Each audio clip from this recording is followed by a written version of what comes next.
ইসলাম মানে কি? ইসলাম শব্দের অর্থ সারেন্ডার করা, আত্মসমর্পণ করা।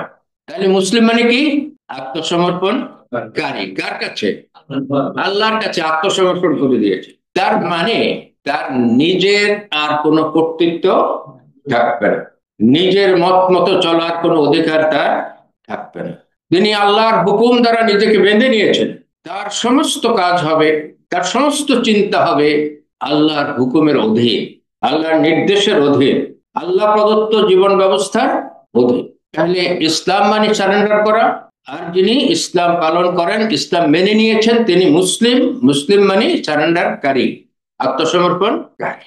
ইসলামের আরো অর্থ আছে, যে ইসলাম ইসলাম থেকে যখন সুলমন হয় এবং সালাম হয়, তখন এর অর্থ হয় শান্তি। অর্থাৎ যারা আল্লাহর কাছে সারেন্ডার করবে তারাই শান্তি লাভ। ইসলামের আরেকটি অর্থ হচ্ছে নিরাপত্তা।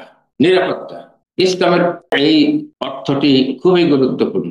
যারা আল্লাহর কাছে সারেন্ডার করলো তারা আল্লাহর নিরাপত্তায় চলে গেল। যারা আল্লাহর দায়িত্বে চলে যায় তারা আল্লাহর নিরাপত্তায় চলে যায়। তারা আল্লাহ ছাড়া কাউকে ভয় করে না, আল্লাহ ছাড়া আর কারো কাছে মাথা নত করে না, আল্লাহর হুকুম ছাড়া আর কারো হুকুম তারা পালন করে না। এমনকি সেজন্য যদি তাদের ফাঁসিও হয়, সেজন্য যদি তাদেরকে গুলির সম্মুখীন হতে হয়, তবুও তারা আল্লাহর হুকুমের অবাধ্য হবে না।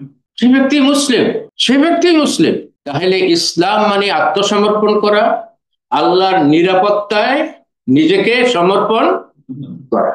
আর মুসলিম মানে হচ্ছে আল্লাহর কাছে আত্মসমর্পণকারী এবং আল্লাহর নিরাপত্তা লাভকারী। আল্লাহ পাক আমাদেরকে আত্মসমর্পণকারী হিসেবে এবং আল্লাহর নিরাপত্তায় আমাদেরকে তিনি গ্রহণ করুন।